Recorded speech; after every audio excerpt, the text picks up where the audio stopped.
বাংলাদেশের বন্যার্তদের জন্য TVN 24 news নেটওয়ার্কের বিশেষ তহবিলে মানুষের সহায়তা অব্যাহত রয়েছে। চতুর্থ দিন শেষে তহবিলের পরিমাণ দাঁড়িয়েছে প্রায় $6,000। আদ্দিন ফাউন্ডেশনের মাধ্যমে অর্থ বাংলাদেশের বিভিন্ন জেলায় বন্যায় কবলিতদের জন্য ব্যয় করা হবে। এই উদ্যোগকে স্বাগত জানিয়ে সহায়তা অব্যাহত রাখার ঘোষণা দিয়েছে নিউ ইয়র্ক সহ দেশের বিভিন্ন স্টেটের নানা শ্রেণী পেশার মানুষ। বাংলাদেশে আসলে খুব বাজে অবস্থা এবং দ্বিতীয়ত স্মরণকালের খুব সবচেয়ে সর্বনিকৃষ্ট পর্যায়ে আসলে বন্যার পরিস্থিতিটা এই মুহূর্তে আছে।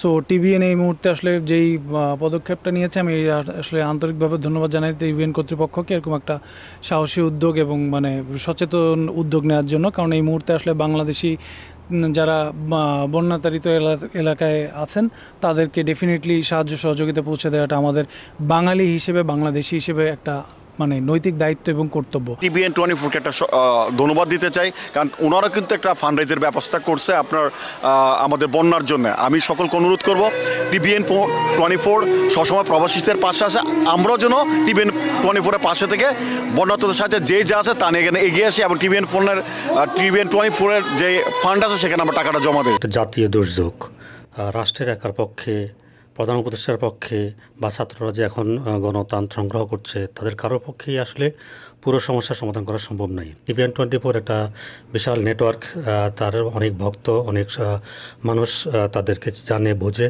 এবং তাদের একটা সাংগঠনিক অ্যাবিলিটি আছে। সো আমি মনে করি যে টিভিএন তো অবশ্যই, এমনকি যে কোনো সংগঠনেরই যাদেরই সুযোগ আছে প্রত্যেকে এই দেশের এই দুর্যোগে এসে সাড়া দেওয়া উচিত। রিসোর্স ওয়াইজ টিভিএন বলেন, অনেক নিউজ স্টেশন বলেন, they are connecting their efforts to help the broader Bangladesh. ঠিক আছে?